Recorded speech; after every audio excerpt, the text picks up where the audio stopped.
Good morning. Welcome back to another class of Origin and Evolution of Life. We finished up a topic called as geological time scale. I told you that to memorize or to remember geological time scale, you'll have to be very perfect with the entire saga of Animal Kingdom, right? And based on those transitions, based on the requirement and based on the changes with respect to the environment, right? So a lot of external factors, a lot of physical factors were responsible to show this gradual changes in the organism level, in the organism's morphological structure, in organism's anatomical structure, and ultimately it led to this is what we assume, or this is what we hypothesize with respect to geological time scale. तो ये एक evidence है जो Giovanni ने बताया था, ठीक है. So today what we are discussing, this particular section is very important from the exam point of view, because इसके बारे में एनसीईआरटी में बहुत ज्यादा इंफॉर्मेशन दिया है. जियोलॉजिकल टाइम स्केल के बारे में इतना मोस्टली इतना एक्सटेंसिव इंफॉर्मेशन नहीं है बेटा. जो भी पिक्चर्स है, आपने अगर एनसीईआरटी की बुक खोली होगी तो वहां पे 2 पिक्चर्स है. So in those pictures you might find these words which we studied in geological time scale. So I would very honestly, I would really say that geological time scale is not very important. I told you, you just have to remember which is the golden age of fishes, which is the age of reptiles, which is the age of mammals, what epoch are we in, and maybe you might be asked questions with respect to the chronology of the geological time scale. Apart from that, it is not very important topic, but we have to cover it up because syllabus का part है बेटा, ठीक है. This section which we will be discussing today is very important and इसके ऊपर most of the years में questions आए हैं, ठीक है. And a small section of this particular topic was also covered in your 10th grade. So keeping everything aside, now what we have to concentrate, please view this lecture or please listen to this lecture, and there are a couple of things which we have to memorize on this particular concept, ठीक है बेटा. So again I am marking, please mark my words, this is one important topic from the exam point of view. You can expect a question from this section in your examination. Cool? Alright, so when you talk about this word comparative anatomy, अब यहाँ पे जब मैं evolution की बात कर रहा हूँ, ठीक है, डार्विन जो था, Charles Darwin, sir Charles Darwin, because Darwin is technically celebrated for the entire story of evolution. Darwin की जो भी theory थी, that was one of the remarkable theory, ठीक है. So that is why Darwin is considered to be the most significant person in the contribution of evolution. So when you talk about the evolution, we assume that life started as single cell, and that single cell ultimately led to such a beautiful biodiversity, the organisms. So ultimately when I say the entire story of evolution, I will conclusively tell you that life started at single cell, and the single cell underwent changes, or in other words, it evolutionized itself, and it has given rise to this beautiful nature with respect to plants and animals, and this beautiful animal world with such a beautiful diversity. So, but when you talk about the comparison of different species, you understand, humans are only one particular species, ठीक है. हमारे जैसे ही हमारे fellow species है. There are chimps, there are gorillas, there are orangutan, which again comes to ape and primates के families में आते हैं. Apart from this, we have whales. We have so different varieties of organisms. क्या एक whale और एक humans में कोई similarity है? अगर मैं ओवरव्यू टॉपिक से बोलूं तो कोई भी सिमिलैरिटी नहीं है. सर क्या है, वेल तो पानी में रहता है ना, and whale is so huge, correct. Whale तो पानी में completely it has occupied itself in the habitat of water, and we humans are accustomed to this man-made environment, man-made ecosystem. So whale और humans में कोई similarity नहीं है. But अगर मैं ये बोलूं कि सिमिलैरिटी था बेटा, है ना, सिमिलैरिटी है, एंड वो सिमिलैरिटी क्या है with respect to their anatomy. Now you know the meaning of the word anatomy. Correct. So I don't have to. We have studied anatomy का एक topic हमने किया था structural organization. So in other words, we spoke about the study of the internal structures, right? Comparative anatomy deals with comparison of the internal structures of different organisms. और मैं क्या करूंगा, मैं डिफरेंट ऑर्गेनिजम्स में whale के internal structures को compare करूंगा humans के साथ, ह्यूमन के इंटरनल स्ट्रक्चर को कंपेयर करूंगा हॉर्स के साथ, हॉर्स के इंटरनल स्ट्रक्चर को कंपेयर करूंगा पेंगुइन के साथ, पेंगुइन के इंटरनल स्ट्रक्चर्स को कंपेयर करूंगा क्रोकोडाइल के साथ. So in other words what I try to do is I am comparing the internal anatomy of different organisms existing on the face of the earth. ठीक है. And when I compare it I found, and Darwin also did this. ठीक है. Darwin supported this particular concept because Darwin supported homologous organ. हम लोग जब भी Darwinism बात करेंगे तब डार्विन की कंट्रीब्यूशन, डार्विन की पूरी स्टोरी वापस बात करेंगे. ठीक है. बिकॉज ये टॉपिक में अगर डार्विन की तारीफ नहीं की है ना, डार्विन को लाल नहीं किया, सो टेक्निकली एवोल्यूशन पढ़ के कोई फायदा नहीं. सो let's keep Darwin aside for now and concentrate on this particular topic. ठीक है. So when we compare, now understanding this particular point, ऐसा हुआ होगा, मैंने आपको जियोलॉजिकल टाइम स्केल में स्टोरी बताया था. ठीक है. When you say that reptile से मैमल्स आए होंगे और रेप्टाइल से ही बर्ड्स गए होंगे. ठीक है. बट बर्ड्स, देखो बेटा, बर्ड्स भी ऐसे कुछ बर्ड्स हैं जिसने कंप्लीटली एरियल रीजन को कॉन्कर कर लिया है. See when you talk about the ecosystem, ठीक है, एरियल इकोसिस्टम है, फिर वाटर इकोसिस्टम है, करेक्ट, एंड लैंड इकोसिस्टम है. सो बर्ड्स, अगर मैं रेप्टाइल से बर्ड्स की एवोल्यूशन की बात करता हूं, राइट, जो हमने पिछले लेक्चर में हम लोग ने जो बात किया था. So when you talk about the birds have also conquered different habitats. Correct? There are aerial birds, maximum. There are flightless birds which cannot fly. है ना? हमने एनिमल किंगडम में भी बात किया था. Apart from that, there are also certain organisms, certain birds which are completely dependent on water. Right? They are excellent swimmers. For example, penguin. So birds ने भी अलग-अलग डोमेन्स को कॉन्कर कर लिया है. Similarly, अगर मैमल्स की स्टोरी देखें तो मैमल्स ने भी अलग अलग डोमेन को कॉन्कर कर लिया है, बट मैमल्स की ये अडैप्टेशन अलग थी बेटा. अगर आप थोड़ी सी सिमिलैरिटी देखोगे तो we have large number of aerial birds, but we have very few number of water birds. We have very few number of land birds. But अगर मैं मैमल्स की स्टोरी देखूं तो mammals have also conquered different domains of the ecosystem. Maximum mammals अगर आप देखते हो तो वो पूरे लैंड को कॉन्कर कर रहे हैं. ठीक है. There are a few mammals which have conquered और which have not conquered but which have taken up water as their habitat. Whale है, डॉल्फिन्स है ना. वेल के अलग अलग स्पीशीज है, डॉल्फिन्स के अलग अलग टाइप्स है. So but broadly whales and dolphins, there is manatee, sea cow है ना, देयर इज सील है ना, वॉलरस. ये सब जो ऑर्गेनिजम्स है ये इन्होंने वाटर को अपना किंगडम बना लिया, वाटर को अपना हैबिटेट बना लिया. Are there any aerial mammals? So when I say aerial mammals, I do not have migratory aerial mammals, but I do have aerial mammal, that is the bat, है ना, flying fox जिसको मैं बोलता हूँ. Flying squirrel भी है, but flying squirrel जो है, it is very, जो aerial activity है, that is very restricted. They cannot fly because उनकी बॉडी की अडेप्टेशन ही वैसे नहीं है. बर्ड्स के पास न्यूमैटिक बोन्स है, right, which makes them excellent flyers, right.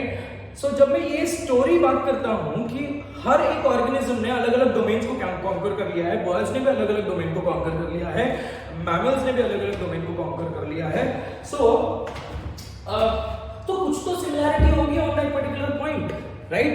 कुछ तो ऐसा सिमिलैरिटी उनके इंटरनल स्ट्रक्चर से होगा. सो when I compare the internalisation, when I compare the internal architecture of different organisms, I find striking similarities, right. So when you talk about every particular organism has the, जैसे humans की skeletal system है, तो अगर मैं skeletal system को compare करूँ, एक horse का hind limb या forelimb, horse is a quadrupedal organism, but humans are bipedal organisms. हम दो पैर पे चलते हैं बेटा, ठीक है. बट अगर मैं हमारी हाथ के और पैर की आर्किटेक्चर देखूं, they are almost similar. ठीक है, हमारे हाथ में there is humerus, radius, ulna, है ना, then carpals, metacarpals and phalanges. Similarly, पैर में we have femur, tibia, fibula, then we have tarsals, metatarsals and phalanges again, right? So almost everything is similar on both the sides. But when you compare it with the horse also has a similar architecture. मतलब अगर मैं bones की बात करूं तो horse के जो toes है, लास्ट क्लास में बात किया था, हॉर्स के टोज फ्यूज्ड है, right? So horse technically has only 1, 2 and 2 splint bones. But अगर मैं ओवरऑल आर्किटेक्चर की बात करूं तो horse also has hind limb में अगर मैं देखूंगा तो horse also has a femur like bone, it has tibia and fibula like bones, but most of the bones are fused, right? So जो ओरिजिन में बात कर रहा हूं, जो ओवरऑल ओरिजिन की अगर मैं बात कर रहा हूं, दे आर ऑलमोस्ट सिमिलर. ठीक है, अगर मैं वेल और ह्यूमंस को कंपेयर करूं तो वेल को तो हाइंड लिम्ब है ही नहीं, राइट? बट हम मानते हैं कि एक जमाने पहले in the geological time scale whale was also क्वाड्रपेडल.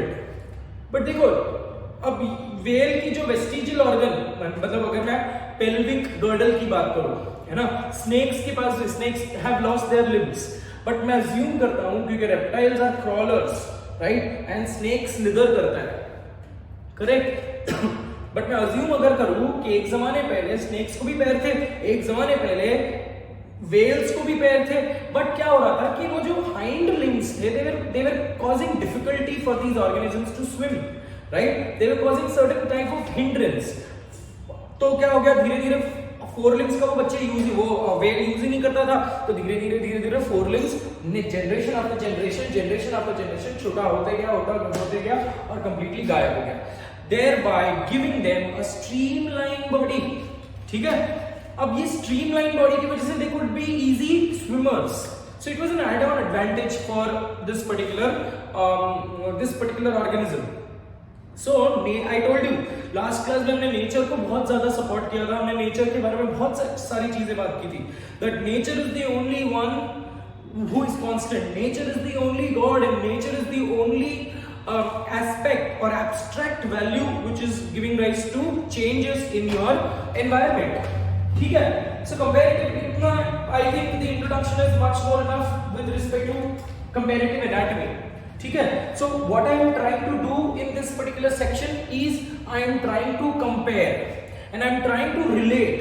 ठीक है, after comparison of different anatomical structures of different organs or different organisms coming from different domains, ठीक है, I find out certain striking similarity and I finally conclusively say that these organisms have a common ancestor. मतलब एक horse का भी common ancestor होगा, एक platypus का भी कॉमन एंसेस्टर होगा, एक ह्यूमन का भी कॉमन एंसेस्टर होगा, एक स्लॉथ का भी कॉमन एंसेस्टर होगा, और ये सारे जाकर डाइवर्ज हुए हैं, मतलब घूम फिरकर एक ऐसा इमेजिनरी,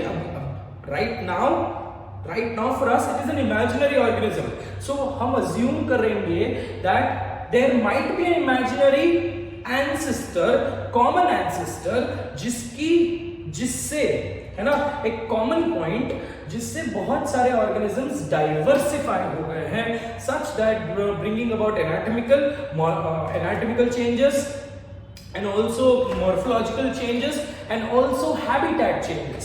ठीक है, so that is what we will be talking about in this particular section. ठीक है, अब comparative anatomy में मैं तीन चीजों को explain करूंगा. I will be putting up 3 subsequent lectures or 2 subsequent lectures depending on the time limit. ठीक है, so the first, when you talk about comparative anatomy, so I will divide comparative anatomy under three particular sections. ठीक है, so primarily, firstly we will talk about homologous organs. Homologous organs, मैं homologous organs को compare करूंगा क्या होता है वो हम 2 मिनट में बात करते हैं. ठीक है, then also I compare with the analogous organs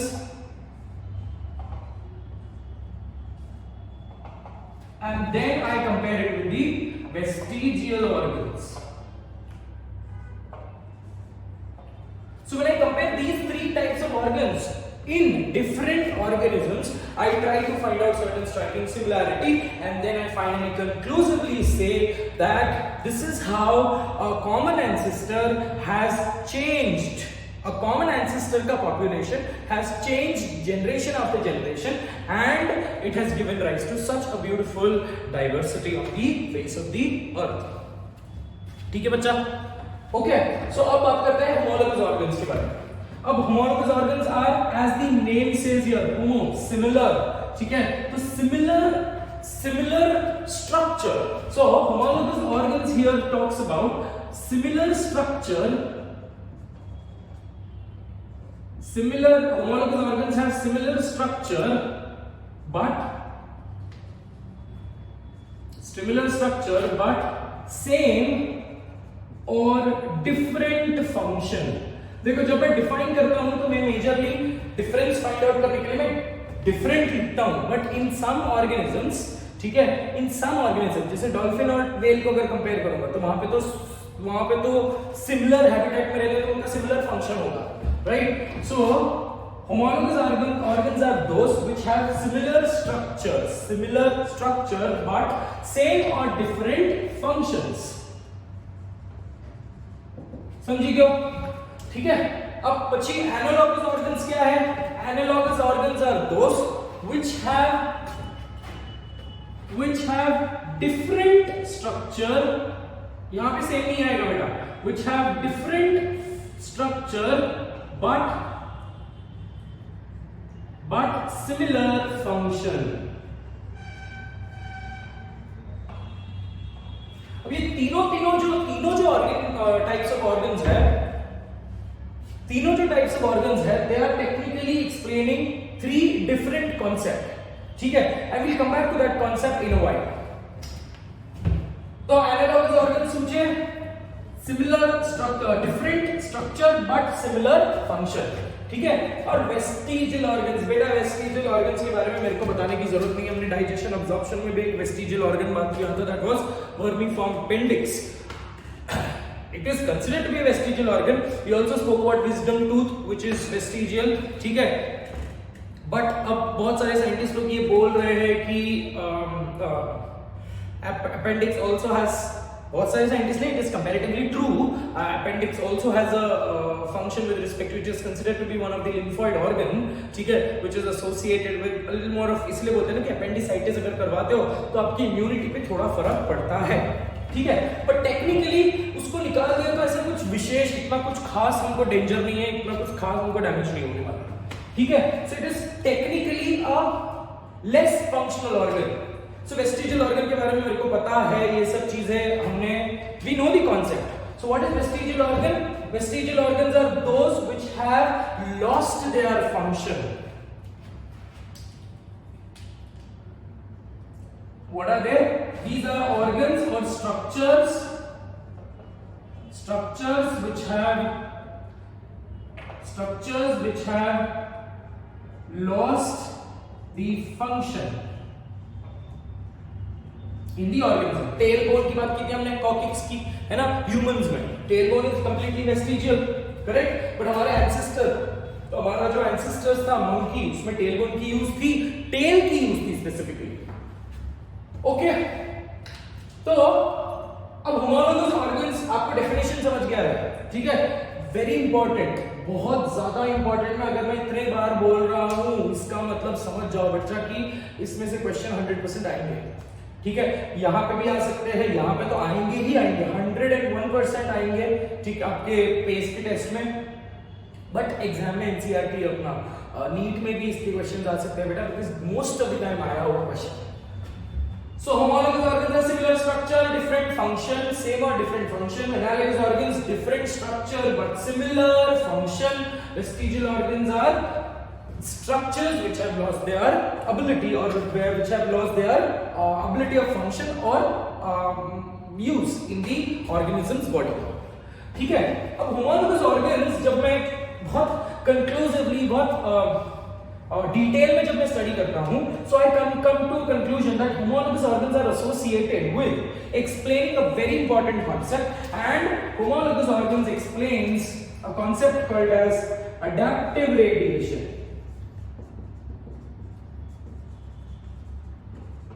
adaptive radiation. Now please understand, adaptive radiation भी NCERT में दिया हुआ है, ठीक है, तो उसको भी बहुत ये समझ लेंगे कि क्या है, कॉन्सेप्ट क्या है basically.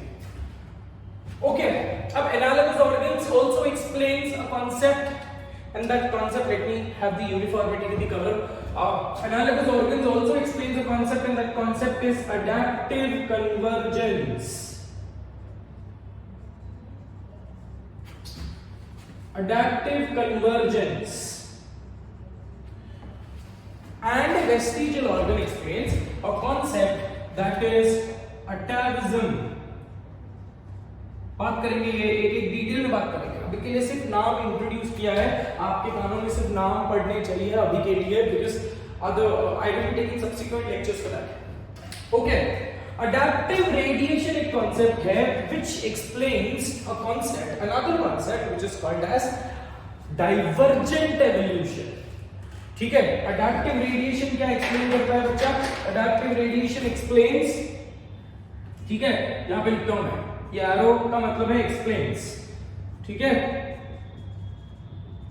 Adaptive radiation explains divergent evolution. English अच्छी है सबकी, है ना? डाइवर्जेंट का मतलब क्या है? इंग्लिश अच्छी है ना? तो डाइवर्जेंट का मतलब क्या है? You have studied this in physics also. Divergent rays, convergent rays. So divergent evolution. Divergent evolution talks about that there was a common ancestor. ठीक है? There was a common ancestor, and from this common ancestor is responsible for evolution of different species, different organisms. So एक common ancestor से अलग-अलग organisms, अलग-अलग domain में, अलग-अलग habitat में और अलग-अलग न्यूट्रिशन के तरफ अडैप्ट होते गए and they give rise to their own species. समझिए आप, ठीक है? Adaptive convergence basically explains convergent evolution.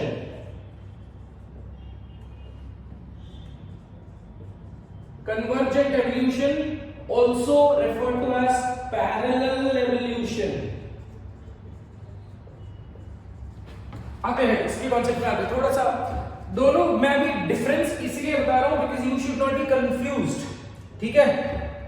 सो डाइवर्जेंट एवोल्यूशन અહીંયા છે और एनालॉगस कन्वर्जेंट एवोल्यूशन और एनालॉगस ऑर्गन्स के साथ आता है. Convergent evolution is also referred to as parallel evolution. We talk about that as well. और इधर कुछ विशेष लिखने लायक नहीं है मेरे पास, तो भूल जाओ, ठीक है बेटा? तो आज के लेक्चर में what are we talking about? We are only talking about homologous organs in this section. Maybe in the next class we will talk about analogous and vestigial organ. So homologous organ के बारे में बात करके we will finish up adaptive radiation, and then we'll also try to understand what is divergent evolution. The topics are linked to each other, they are similar but not the same. ठीक है? चलो बात करते हैं homologous organs की. Definition मेरे को लिखने की जरूरत, वापस लिखने की जरूरत नहीं है, बिकॉज़ डेफिनेशन ऑलरेडी बोर्ड पे पढ़ा हुआ है, ठीक है? Alright, so now let's directly start up with certain examples which your NCERT talks about. ठीक है?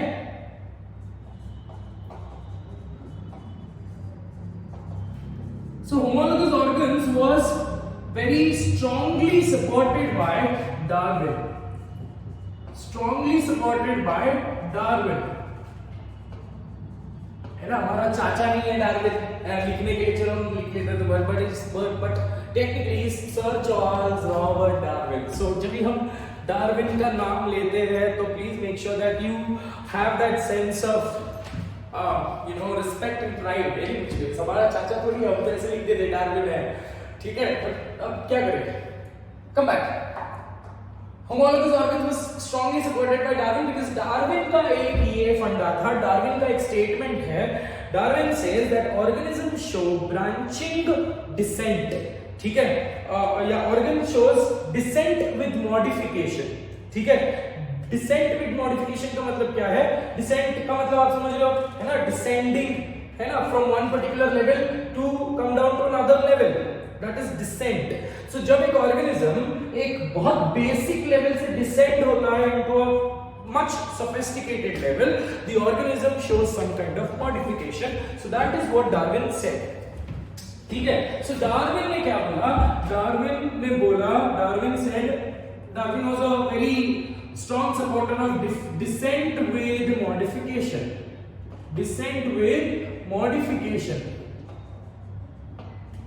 मतलब घूम फिर कर बात ऐसी है बेटा कि रेप्टाइल्स मैमल्स में बदल गए, मतलब रेप्टाइल से मैमल्स फॉर्म हुए होंगे, बट क्या ऐसा हुआ होगा कि एक क्रोकोडाइल से हॉर्स बना होगा, right?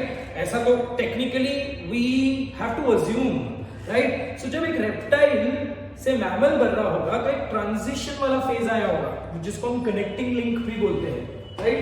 The classic example of connecting link between reptile and a mammal is platypus, है ना?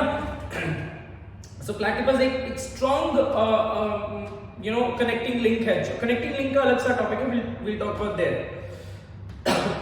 So जब मैं ये बोल रहा हूँ, I assume that all of these mammals which are existing on this face of the earth, which have conquered all the three domains of life, they have come from a common ancestor, and that common ancestral mammal, वो common ancestral mammal कैसा है, कैसा दिखता है, मेरे को नहीं पता, ठीक है? बट हम assume करते हैं कि एक ऐसा common ancestor हुआ होगा जिसके वजह से इतने सारे different varieties of organisms develop हुए हैं। अब क्लासिक एग्जांपल इसके बारे में हम बात करते हैं with respect to Darwin was very strongly supportive of dogs. अब ये थोड़ा सा अब टेक्स्ट बुक से थोड़ा सा बाहर का टॉपिक है, ठीक है? तब के टाइम में जब डार्विन काम कर रहा था, that time England was absolutely obsessed with dogs, है ना? तो आज देखते हैं आप डॉग्स की कितनी सारी वैरायटीज है, that is done by artificial breeding, correct? Dogs की जैसे स्ट्रे डॉग्स के देखते एकदम ऐसे लगता है कि पत्थर मारे, है ना? मारना नहीं, just so inhuman, they are also बिचारा types, but अगर मैं कोई पग देखता हूँ, अगर मैं कोई golden retriever देखता हूँ तो I get a smile, कितने मस्त कुत्ते, कितने क्यूट कुत्ते हैं, बट वही मैं रोड का कुत्ता देखता हूँ तो ऐसा लगता है कि अरे इसको पत्थर मार के भगाओ। बट बोलने का मतलब क्या है, टुडे जो पेट्स हमको मिलते हैं they are expensive, right? Because they are being artificially bred. We have got desirable characteristics with these types of these breeds of the dogs. So Darwin ने भी ये बोला कि मैं if I want I can bring modifications, ठीक है? उसने ये explain किया कि definitely we also can develop modifications, है ना? अब there are several other factors also, जैसे I really don't want to say this but then ये जो हिंदी मूवीज में बताते हैं ना कि एक नागिन होती है और I don't know why saying this on the video, और उसको ह्यूमन से प्यार हो जाता है, तो एंड उनके बच्चे कैसे होते हैं, आधा सांप और आधा human, practically impossible, because such a type of reproduction is not really supportive. अरे बच्चा इसका भी म्यूल देख लो, है ना? डोंकी और हॉर्स, इनका ब्रीड से जो म्यूल बनता है, इनके रिप्रोडक्शन से जो म्यूल बनता है, म्यूल की रिप्रोडक्शन वहां पे रुक गई, क्यों? Because nature does not want much more mules to grow, ठीक है? बिकॉज ऐसा हो सकता है ना कि अगर म्यूल्स, ये again this is just an assumption, ठीक है? कि अगर म्यूल्स के पास एबिलिटी होती, mules are completely sterile, they can not, वो अपना आगे वंश नहीं बढ़ा सकते, ठीक है? तो म्यूल्स अगर मे बी म्यूल रिप्रोड्यूस कर पाते तो आज म्यूल का एक अलग सा स्पीशीज होता, म्यूल की अलग एक पॉपुलेशन होती, and slowly and steadily, because mules are comparatively छोटे होते हैं, है ना? एंड उनके पास ऑलमोस्ट दोनों की एबिलिटी होती है, तो ऐसा हो सकता होगा कि म्यूल्स ही बढ़ते गए और उनके जो बाप दादा थे, जो हॉर्स एंड डोंकीज में भी उनका पॉपुलेशन कम हो जाएगा, right? So nature did not want this to happen, and hence mule was rendered as sterile. ये हम लोग बाद में बात करेंगे, अब सिर्फ मैं ये बता रहा हूँ, okay? So Darwin was supportive of descent with modification. What he said that there was a common ancestor, and this common ancestor had certain type of structure, certain type of जैसे हम बोलते हैं ना blueprint, है ना? कोई भी एक घर बनाते हो तो एक blueprint बनाते हो, तो अब एक सोसाइटी है, एक बिल्डिंग है, उसमें जो हम there are different flats, correct? But every particular flat, every particular house will have a common blueprint, समझ में आ रहा है बेटा? अब ब्लूप्रिंट में ब्लूप्रिंट में सबको वो जो कंस्ट्रक्शन करके देगा वो सबको सेम करके देगा। अगर then after you get into your house, हम वास्तु देखते हैं, हम बाकी सारी चीजें देखते हैं, है ना, हम बहुत सारे अदर कैलकुलेटिव चेंजेस करते हैं, हम गैलरी में चेंजेस करते हैं। So ultimately what am I trying to do, I am trying to create modification according to my own requirement, my own convenience, correct. So ऐसे ही हुआ होगा कि एक ब्लूप्रिंट, एक कॉमन एंसेस्टर रहा होगा once upon a time in the prehistoric earth, ठीक है, and because of certain requirement, है ना, that requirement can be food, that requirement can be survival, ठीक है, that requirement can be reproduction, correct। so because of certain requirement, this common ancestor का population over a period of time started to show modification, and these modifications gave rise to adaptive strong adaptability, है ना, और ये adaptability के वजह से they were able to form their own species। so in other words, common ancestor underwent descent with modification leading to different type of species which are existing in the case of the earth, ठीक है।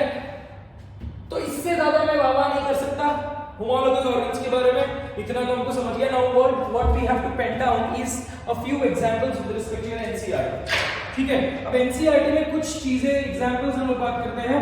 सो पहला example है बेटा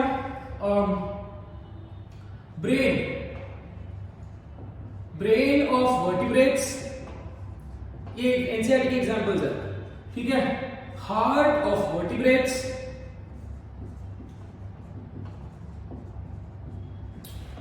अब जब brain और heart को compare करोगे, इसकी भी मैंने आपको स्टोरी बोली थी, ठीक है, that fishes have two chambered heart, amphibians में 3 हो गए, तो स्लोली एंड स्टेडीली 3 से 4 हुआ, 4 से फिर 4 पे ही रह गया, ठीक है, because 4 chambered heart, separated chamber. देखो बोलने का मतलब ये है कि क्रोकोडाइल्स के पास 4 चेंबर्ड हार्ट, बट रेप्टाइल्स के पास also there is 3 chambered heart. But what is the difference between a reptilian heart and a amphibian heart, कि एम्फीबियन के पास cutaneous respiration है, so technically that requirement of oxygen is not that great, but when you talk about these क्या बोलते हैं उसको, reptiles, अरे reptiles तो जमीन पे ही रहते हैं, reptiles को lungs की डेवलपमेंट, reptiles को ऑक्सीजन की रिक्वायरमेंट बहुत ज्यादा है, तो reptile में partial septum बन गया, complete septum नहीं, partial septum बन गया in the ventricles, ठीक है। So there was mixing of the blood, oxygenated and deoxygenated blood, but the amount of mixing was comparatively less. So it was incomplete mixed circulation in both the type of organisms. ठीक है? So अगर मैं heart की बात करूँ तो 2-chambered heart, हम once upon a time we also had a similar structure in the embryonic stage. We also had a 2-chambered heart, and these 2-chambered hearts slowly and steadily started to modify themselves because हमारी requirement क्या है बेटा? Because we have to completely depend on atmosphere, right? So हमको बहुत strongly requirement है कि हमारे इसमें double circulation हो, correct? So heart of the vertebrates, specifically when you say heart of the vertebrates is one example. Fishes की heart को compare करो और एम्फीबियन के हार्ट को कंपेयर करो, या रेप्टाइल के हार्ट को कंपेयर करो, ह्यूमंस के हार्ट को कंपेयर करो, या बर्ड्स के हार्ट को कंपेयर करो, ऑलमोस्ट they have similar क्या बोलते हैं उसको, on that particular point they have similar structure almost and same or different function. Is that very clear? अब यहाँ पे देखो same or different function. Almost when you talk about the function of the heart is a pump. ठीक है? Heart का blood throughout the body circulate करवाएगा. But अगर मैं function की बात करूँ, fishes में single circulation होता है बेटा, है ना? और amphibians में incomplete mixed circulation होता है या incomplete double circulation हो रहा है, correct? और humans में complete double circulation हो रहा है, या birds और mammals में complete double circulation हो रहा है. So here when you talk about the type of circulation is a little more different. समझे? ठीक है? Similarly, brain of the vertebrates. Okay. When you talk about the structure, ठीक है? हमने ये भी बात किया था कि telencephalon जो अपना cerebrum है ना? Telencephalon. So almost जब मैं स्ट्रक्चर्स की बात करूं, ये एनिमल किंगडम में भी हमने पढ़ लिया है, ठीक है? स्ट्रक्चर्स की बात करूं, these fishes birds, they also have olfactory lobes, they also have auditory lobes. So almost the structure is absolutely similar. Almost the structure is similar with respect to all the vertebrates, brain of the vertebrates. उनके पास भी cerebrum है, उनके पास भी cerebellum है, उनके पास भी olfactory lobes. Everything is almost the same, correct? But when you talk about the function, that function can be same or can be different with respect to the type of organisms or the type of क्या बोलते हैं उसको. अब specifically अगर मैं reptiles की बात करूं, रेप्टाइल्स को बैलेंस की जरूरत नहीं है ना. बट बर्ड्स की बात करूं, बर्ड्स को बैलेंस की जरूरत है बिल्कुल, है ना. ह्यूमंस को, एनिमल्स को बैलेंस की जरूरत है. रेप्टाइल्स को तो क्रॉल करना है, तो उनको क्या लकड़ी लेके चलनी है, बैलेंस की जरूरत technically they don't have it. Is that right? So the functions might be same or different with respect to these two examples are there in your NCERT. Apart from that, there are also a few examples. We'll talk about that. So this was the first example. This was the second example. अब अच्छी third example ले लेते हैं. Third example है four limbs. Four limbs of mammal. Four limbs of mammals. जब मैं four limbs की बात करता हूँ बच्चा, तो वेल का फोरलिम्ब अलग है. वेल का फोरलिम्ब का स्ट्रक्चर अगर मैं देखता हूं, जो पैडल बोलते हैं, वेल्स को हम पैडल बोलेंगे, ठीक है, क्योंकि जो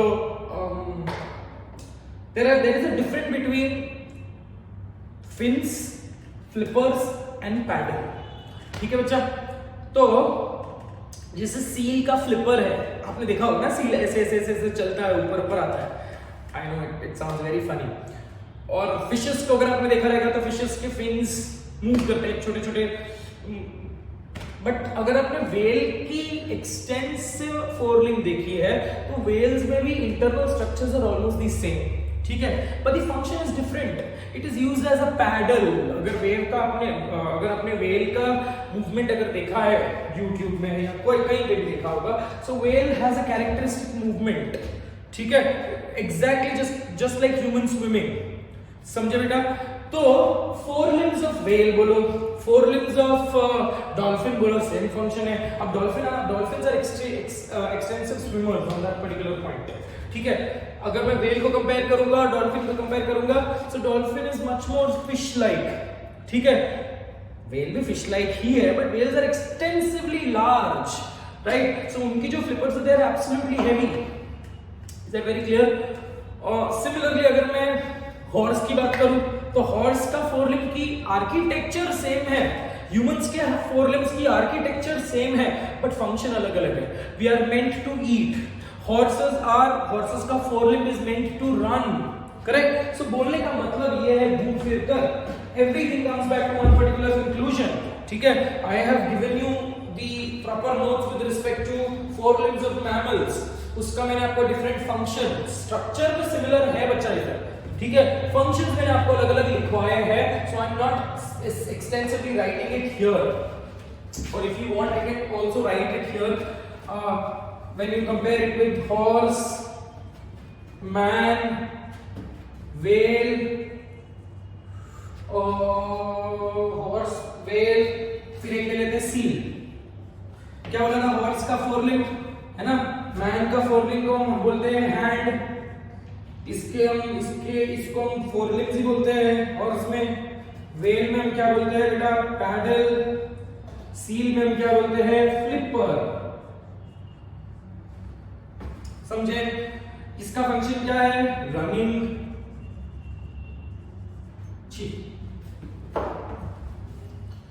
इसका फंक्शन क्या है? रनिंग. फंक्शन कुछ है डेली एक्टिविटीज. अब मैं इसको क्या बताऊं? होल्डिंग. ठीक है, doing your normal day to day course. इसका फंक्शन क्या है? स्विमिंग.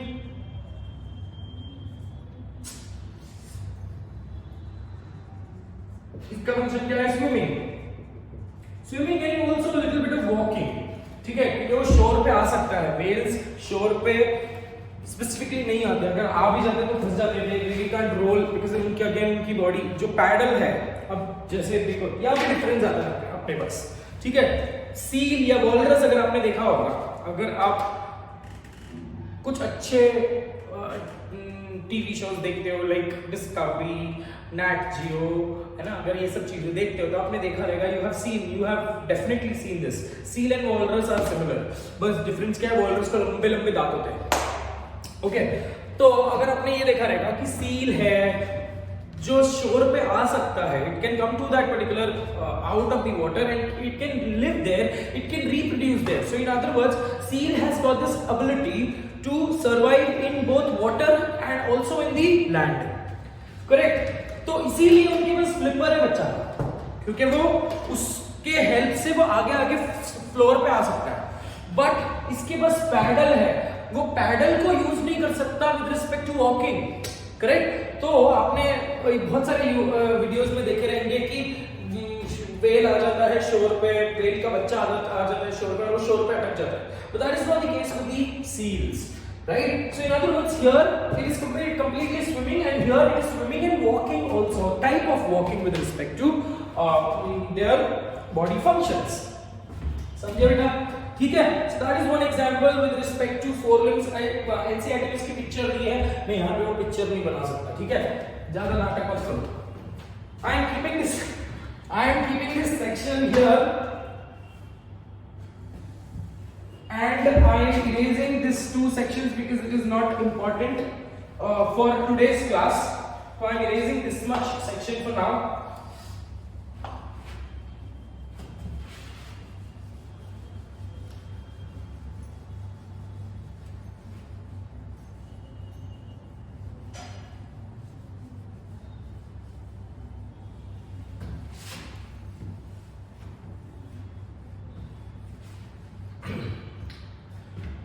ओके, थर्ड एग्जांपल ले लेते हैं बच्चा।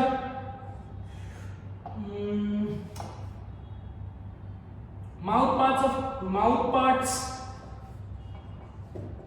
पार्ट्स ऑफ इंसेक्ट्स, ठीक है, एग्जांपल ले लेते हैं माउथ पार्ट्स। कॉकरोच का mouth part versus honey bee. अब कॉकरोच का माउथ पार्ट, हनी बी का माउथ पार्ट ऑलमोस्ट सिमिलर, ठीक है। They also have labrum, cockroach का माउथ पार्ट हमने पढ़ा है, ठीक है। They also have labrum, they also have labium, mandible, maxilla, सब है उनके पास। सिमिलरली हनी बी की भी ऐसे ही है, सब almost maxilla, mandible, everything is present. But when you talk about the function here, cockroach का जो फंक्शन है माउथ पार्ट्स का, कॉकरोच का जो फंक्शन है दैट इज च्यूइंग टाइप, हमने बोला था ना च्यूइंग टाइप है। और हनी बी या mosquito for that particular matter, mosquito और honey bee have a proboscis, right. So for them it is sucking type, function क्या है उनका, सकिंग टाइप, और कॉकरोच का फंक्शन क्या है, chewing type, flapping and chewing type. So that is one similar structure, different function, ठीक है बच्चा। Fourth is the legs of the cockroach, legs of the insects. Similarly, cockroach का leg compare करेंगे versus वापस किसका, honey bee का compare करेंगे, right. Cockroach और हनी बी में सिमिलैरिटी क्या है, लेग्स में they also have similar structure, मतलब कॉकरोच का लेग पार्ट्स हमने पढ़ा है ना, they have coxa, trochanter, femur, tibia, है ना, and then they have tarsus, correct. ये सब हमने ऑलरेडी बात किया था। सिमिलरली हनी बी की भी ऐसे ही आर्किटेक्चर है, honey bee also has a coxa, trochanter, femur, etcetera etcetera, right. But अगर मैं लेग पार्ट की बात करूं, cockroach is associated to crawl. So cockroach का फंक्शन क्या है, कॉकरोच के लेग्स का फंक्शन क्या है, क्रॉलिंग। व्हेयरएज हनी बी का लेग पार्ट्स का फंक्शन क्या है, कलेक्टिंग पोलन। समझे बेटा? So these are a few examples with respect to animals, ठीक है। अब एक छोटा सा कंफ्यूजन है with respect to penguin and dolphins, ठीक है। Penguins and dolphins का NCERT बोलता है they are analogous organs, they are not homologous organs. So we will stick to that particular funda. I'll explain it to you when we talk about analogous organs. हमको ऐसा लगेगा, मैं अभी भी बता रहा हूँ हमको ऐसा लगेगा सर कि पेंगुइन तो बर्ड है, ठीक है, और यहाँ पे बर्ड्स भी आ सकते हैं, ठीक है, बर्ड्स भी, हाइंड लेग्स ऑफ बर्ड्स भी आ सकते हैं on that particular point. So penguin तो सर बर्ड है और अपना डॉल्फिन तो मैमल है ना, तो इनमें ऑलमोस्ट सिमिलर स्ट्रक्चर तो होगा, but when you talk about similar structure तो होगा ऑन दैट पर्टिकुलर पॉइंट, है ना. एंड उनका फंक्शन भी ऑलमोस्ट सिमिलर है विद रिस्पेक्ट टू पेंगुइन्स का भी जो ये है फ्लिपर लेग स्ट्रक्चर है, डॉल्फिन्स का भी फ्लिपर लेग स्ट्रक्चर है, both of them are associated with swimming, right? So for them, for this structure architecturally, this structure is considered to be analogous organs and we'll stick to that only. ठीक है बेटा? तो चार हमने ये बात कर ली है, चार examples with respect to animals majorly important. ठीक है? Apart from this, we also have certain modifications with respect to plants.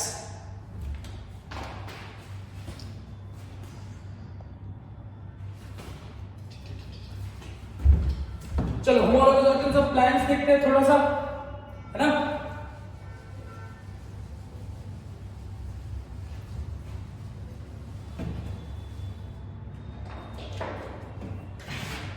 Homology in plants.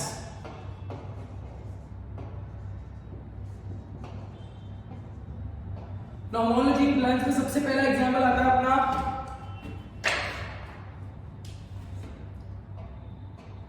tendrils of cucurbita. Tendrils of cucurbita versus thorns of bougainvillea. ये NCERT में दिया हुआ है. बोगेनविले flower आपने देखा होगा ना, एकदम उससे ये बनती है, क्या बोलते हैं, कलर बनाते थे पहले ऑर्गेनिक, पहले के जमाने में होली ऐसे ही खेलते थे ऑर्गेनिक होली, तो उसके उसकी फ्लावर्स को अगर आप क्रश करते हो तो कलर मिलता है, तो that is bougainvillea. It has thorns, ठीक है. Tendrils of cucurbita and thorns of bougainvillea. Tendrils of cucurbita का फंक्शन क्या है, चलो फंक्शन के बारे में बात करते हैं अलग अलग, फिर उसकी सिमिलरिटी बात करते हैं. टेंड्रिल्स ऑफ कुकुरबिटा का फंक्शन क्या है, attachment and support. Attachment and support. Whereas thorns of bougainvillea का function क्या है, protection. Protection against predator, correct? But both of these structures, both tendrils of cucurbita and thorns of bougainvillea, both of them are modification of axillary buds. Modification of axillary buds. ठीक है बेटा? Okay. So that is one particular example with respect to examination point of view. अब कुछ extra examples मैं लिख रहा हूँ यहाँ पे जो आपको जो पूछ सकते हैं, ठीक है. So now they are not very difficult to remember, but पूछ सकते हैं, तो section थोड़ा सा important है, तो हम थोड़ा सा extra इसमें पढ़ेंगे, पढ़ना ही पड़ेगा, ठीक है. बाय हुक और क्रूक, ज्यादा नाटक मत करो. Alright,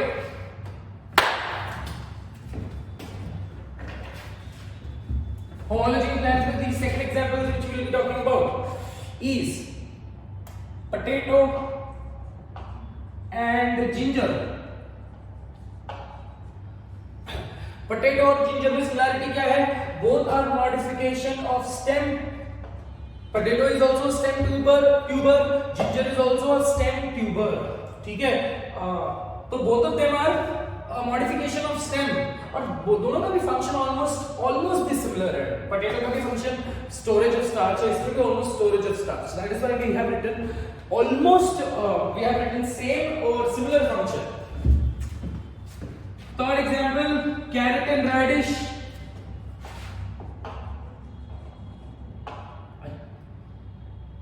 Carrot and radish are also examples of root modification. ये सब आपने मॉर्फोलॉजी में पढ़ा है ना, मेरे को इतना ज्यादा ये करने में बोलो, ठीक है. तो कैरेट ये हो गया बेटा, इतना समझिए आपको.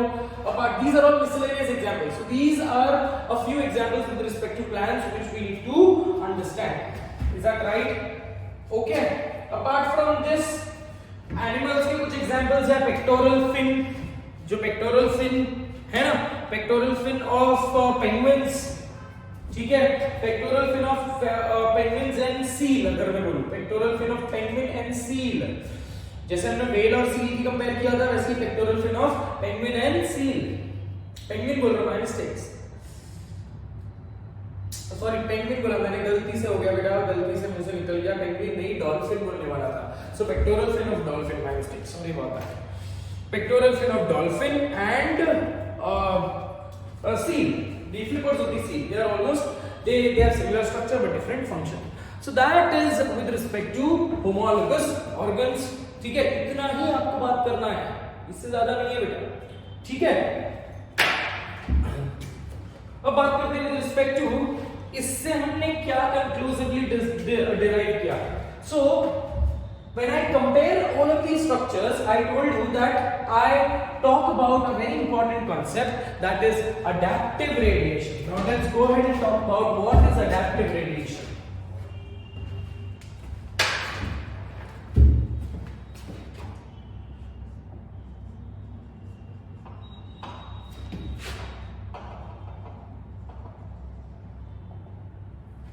Now adaptive radiation, this concept was given by H.F. Obscon. H.F. Obscon का एक कॉन्सेप्ट था, नाम बता रहा है what is adaptive radiation, because adaptive radiation बोलता है that from a common ancestor, for now for us this common ancestor, this blueprint organism is imaginary, ठीक है, right from the common ancestor there these common ancestor का जो population है उनमें कुछ तो modifications आते गई such that they radiated, radiation is a term which has been used, ठीक है, so don't take it literally, there is no radiations here. So from a common ancestor there were certain modifications which was employed, ठीक है, in the successive population such that the organism from the common ancestor, the organism started to evolve into a modified organism, an adapted organism such that it can conquer the different habitats. मतलब घूम फिर कर इसका example क्या है, मतलब इन other words अगर मैं adaptive radiations को डिफाइन करूं, it says that a species is evolved. Listen to the definition very carefully, ठीक है, मैं लिख रहा नहीं हूं यहाँ पे, सुनो मेरी डेफिनेशन और याद कर लो। A species is evolved from a common ancestor, ठीक है, a species is evolved from a common ancestor by showing certain modifications to adapt to the different types of habitat. समझा, ठीक है, बोलू लिखू तो लिख देते हैं। क्या बचा, adaptive radiation का concept क्या है, what does the definition say? The definition says that a species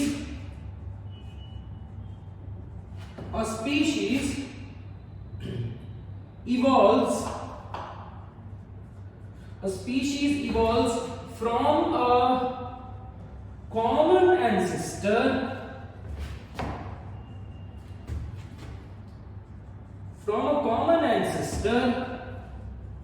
by showing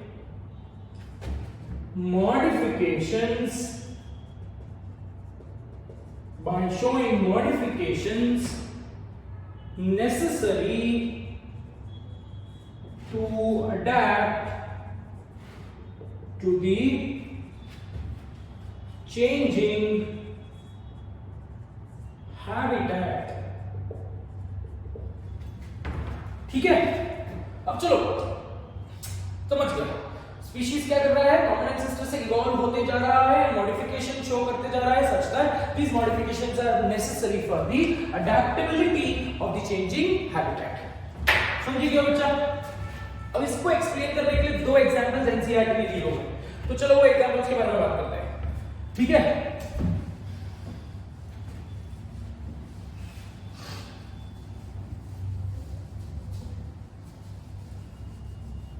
मस्त खत्म होने वाला चैप्टर ना, फटाफट, हम बस ज्यादा नहीं अभी चैप्टर्स में, रोज एक लेक्चर भी आ जाएंगे, तो within this particular month, before this month gets over the chapter will be over. तो चलो अडैप्टिव रेडिएशन की तरफ चलते हैं, ठीक है। अब अडैप्टिव रेडिएशन में a classic example of adaptive radiation I put up here is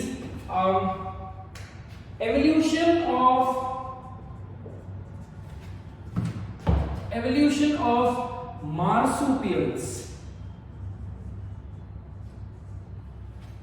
ठीक है। Evolution of marsupials. अब अगर मार्सुपियल्स का मतलब नहीं पता है तो बाथरूम में जाओ, एक बाल्टी पानी लो और अपना मुंह डुबा लो, ठीक है। I don't know why am I saying this, but we know what are marsupials, right? और आज अगर मैं marsupials की बात करता हूँ तो where can I find marsupials? I can only find it in the regions of Australia, ठीक है। New Zealand also does not have marsupials, only and only Australia, because Australia ऐसा मानते हैं कि जियोलॉजिकल टाइम स्केल में बहुत पहले ही separate हो गया, ठीक है। और ऑस्ट्रेलिया का जो because Australia is surrounded by, it's a small land piece and it's surrounded by water from all the sides, so the organisms got restricted there, ठीक है। And the evolution from marsupial to placental was restricted there, ठीक है। but अगर मैं marsupials की बात करूं बेटा, मानते हैं चलो मार्सुपियल्स की अगर मैं बात करता हूं तो अगर मैंने वापस आपको बोला तो एक कॉमन एंसेस्टर है, एक common ancestral marsupial. Again I told you that this is a blueprint organism, हम सिर्फ इसको इमेजिन कर सकते हैं, हम ये नहीं बोल सकते कि उसके 4 पैर थे और उसकी नाक ऐसे स्नाउट लंबी थी, कान लंबे थे, हम ये नहीं बोल सकते because we have to assume things, ठीक है। सो कॉमन एंसेस्टर को मेरे को अज्यूम करना है कि ऐसा कोई तो एक ब्लूप्रिंट ऑर्गेनिज्म होगा। अब यही कॉमन एंसेस्टर से if you have seen Australia में koala is completely arboreal. Koala देखा होगा ना, बहुत क्यूट सा एक बेयर जैसा ऑर्गेनिज्म है। अब जब यहाँ पे जो फॉरेस्ट फायर हुआ था ना, कितने सारे बेचारे कोआला बहुत क्यूट होते हैं और वो बहुत स्लो होते हैं, so technically they are very susceptible, they are very vulnerable to damage. तो बोलने का मतलब ऐसा है बेटा कि कोआला आर्बोरियल चला गया, ठीक है। और एक ऑर्गेनिज्म जिसका नाम है एंटीटर जो है एंट को खाता है, बट ये भी मार्सुपियल है, तो एंटीटर बर्रोइंग ऑर्गेनिजम्स है, ठीक है। देन तस्मानियन वुल्फ कार्निवोरस है ना, मतलब हंटर है। बट अगर मैं उनकी कंडीशन देखूं so these organisms have evolved different modifications. Koala देखो अभी हैबिटेट, कोआला का हैबिटेट, कोआला का फूड क्या है? पत्ते, यूकलिप्टस, है ना। कोआला स्पेसिफिकली यूकलिप्टस लीव्स खाता है, यूकलिप्टस नीलगिरी, और कुछ वो जनरली खाता नहीं, इसलिए वो बहुत थोड़ा सा रिस्ट्रिक्टेड होता है पर्टिकुलर पॉइंट। तो ऐसे बहुत सारे ऑर्गेनिजम्स हैं, but these organisms they have a common feature that is marsupial, ठीक है, व्हिच इज पाउच्ड ऑर्गेनिजम्स। क्या मैं ये बोल सकता हूं कि सारे पाउच्ड ऑर्गेनिजम्स एक ही ऑर्गेनिज्म से निकले हुए होंगे? बिल्कुल यस, ठीक है। बट ये सारे पाउच्ड ऑर्गेनिजम्स की हैबिटेट अलग-अलग है। अब हैबिटेट अलग-अलग होने की वजह से what do they have in common? Marsupial, ठीक है। but habitat different होने की वजह से they had to adapt, they had to show certain type of modifications such that which will help them to adapt to different type of environment or different type of habitat। तो अगर मैं common ancestral marsupial की अगर मैं बात करूं बेटा, तो I have different organisms, I have Tasmanian wolf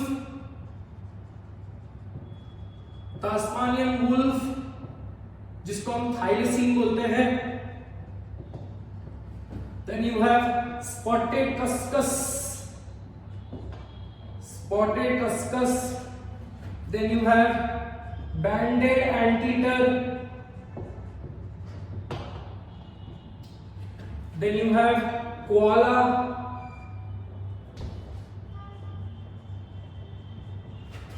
then you have kangaroo, ठीक है। अपार्ट फ्रॉम दिस और भी बहुत सारे एग्जाम्पल्स है बेटा, Tasmanian tiger,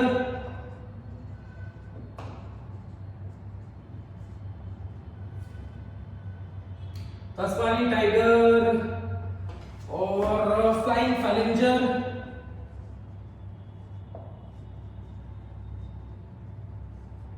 so these are few examples which have adapted. देखो ये कूदता है ना, ये भी वेजिटेट, ये this is also evolved from a deer like organism. ये बेयर जैसा दिखता है, यूकलिप्टस आर्बोरियल है, ये आर्बोरियल नहीं है, ये आर्बोरियल है। ये तो इंसेक्टिवोरस है बेटा, ये कार्निवोरस है, ये भी आर्बोरियल है। फ्लाइंग फैलेंजर टेक्निकली इधर से उधर उड़ी मारने के लिए। So every organism, this has the ability of flying. So every organism here has conquered different domains of the nature, different habitats of the nature, and to adapt to that habitat, these organisms have the common ancestral population showed modifications which gave rise to different type of organisms. और तो घूम फिर कर बात ये है, इसका anatomy compare करूंगा तो ऑलमोस्ट सिमिलर है. ठीक है बच्चा? So that is with respect to common ancestor, this thing. Example of adaptive radiation. इसी का एक क्लासिक और एक एग्जांपल है जो एनसीईआरटी में नहीं दिया है, that is with respect to Darwin. अब डार्विन ने एक बर्ड्स पे काम किया था and Darwin named it as we still call it as Darwin's finches. ठीक है? अब डार्विन ने ये बोला कि डार्विन का जो काम था, नहीं अभी डार्विन के बारे में अभी डिस्कस नहीं करते. डार्विन बहुत इंटरेस्टिंग आदमी है, तो डार्विन के बारे में हम लोग पूरी स्टोरी में बाद में डिस्कस करेंगे. ठीक है? सो यहाँ पे but giving you a gist of what Darwin spoke about, what was Darwin's finches. तब उसने ये देखा कि different islands, we'll talk about that islands also, different islands में different type of birds रहते हैं, but each of these birds have a different type of a beak, and that beak decides, or that type of the beak is associated with the type of the food they eat. जैसे for example parrots का beak अगर आपने देखा है, सो that is frugivorous, वो fruits को ऐसे scoop करके खाता है. ठीक है? वुड पेकर का वुडपेकर का बीक जो है वो लंबा है, so it is absolutely very sharp. Crow का बीक अगर देखता है वो भी कंपैरेटिवली स्मॉलर है, but again it is sharp so that it can rip off the flash. Eagles वैसे ही है, जो फाउल है, जो अपना मुर्गा है, उसका एकदम ट्रायंगुलर बीक है because they are ground eaters. ठीक है? स्पैरो भी वैसा ही है ना. हमिंग बर्ड्स की लॉन्ग स्लेंडर पतली सी, बिकॉज हमिंग बर्ड्स को नेक्टर कलेक्ट करना है. सो These beak is associated with the type of food they eat, right? तो in other words हम ये assume करते हैं कि एक जमाने पहले common ancestral bird हुआ होगा. ठीक है? और because इतना सारा competition था, because खाना खत्म हो रहा था, तो organisms had to look out for some other food, right? जैसे चाइनीज लोगों का है ना कि उनको तो ऐसा लगता है कि दुनिया भर में खाना खत्म ही हो गया, इसलिए they are eating so many beautiful organisms, है ना. दुनिया में खाना खत्म नहीं हुआ है अभी. जानवर टेक्निकली चाइनीज देखो अजीब गंदे एनिमल्स, वाइल्ड एनिमल्स को खाने लग गए हैं. That is completely animalistic behaviour. मतलब technically they are carnivorous now. We are also carnivorous, but then we eat cooked food. They also have, they know the taste of raw fish, they know the taste of raw meat, right? But we don't know it. It is not very appetizing for us. So घूम फिर कर बात ये है कि slowly and steadily वो Chinese लोगों की बॉडी अडेप्ट हो चुकी है. कच्चा खाने से, कच्चा मीट डाइजेस्ट करने के लिए उनकी बॉडी अडेप्ट हो चुकी है, but Indians specifically no, right? वैसे ही अगर मैं अडेप्टेबिलिटी की बात करूं with respect to other animals, ठीक है? So हम ये मानते हैं that beak shape is basically talking about the type of organism, the type of food they feed on, and we assume that it has arisen.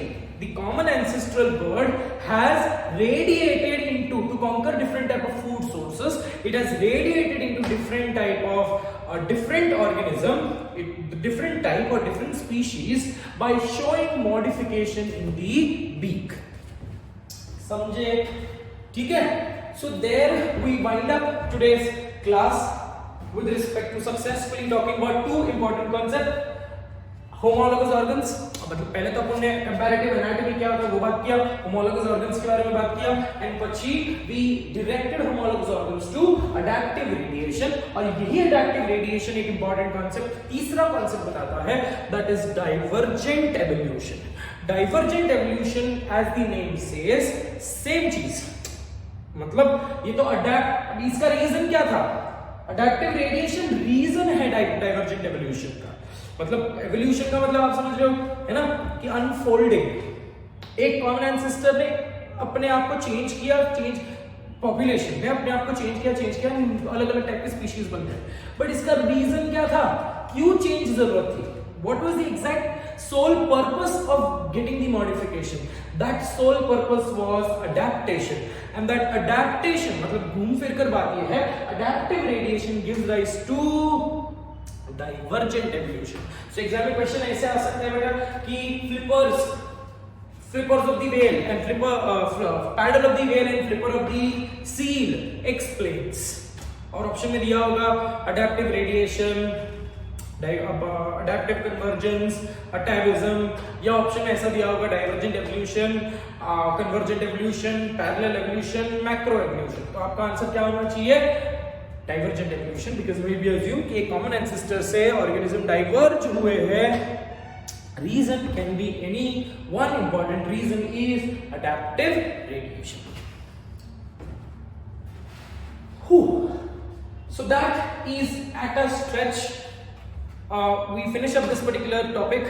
Thank you so much for watching the video. Take care of yourself. God bless you.